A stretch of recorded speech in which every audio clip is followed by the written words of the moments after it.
Bonjour. Tu es prospectiviste. Est-ce que tu peux nous expliquer ce terme?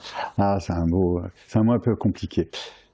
Mon métier est de regarder le futur, c'est-à-dire de me demander ce que sera pour une entreprise, les possibilités qu'il s'ouvre à elle en 2020, 2030, 2050, selon le type d'entreprise. Voilà, en gros, c'est ça la prospective. C'est se projeter à 20 ou 30 ans. Et tu analyses pour ça ce qu'on appelle les signaux faibles. Voilà.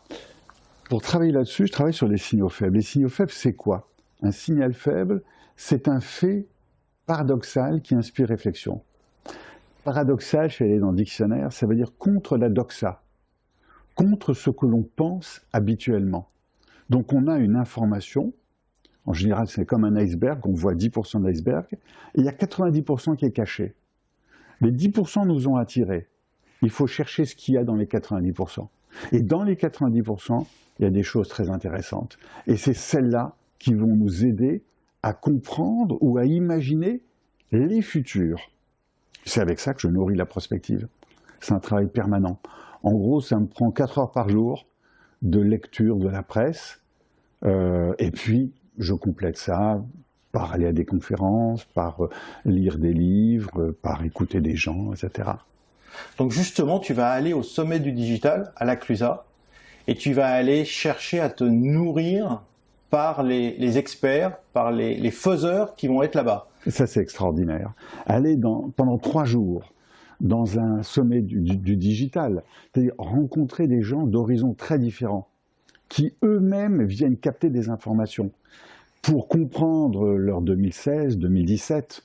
Moi, ce sera peut-être pour 2020, eux aussi, mais aussi imaginer à travers ce qu'ils vont dire, ce qu'ils ont dans la tête, ce qu'ils vont émettre, essayer de comprendre ce que va devenir 2030, 2040, 2050. Et ça, c'est très intéressant. Ça fait partie de mon travail quotidien de prospectiviste et de chercheur de signaux faibles.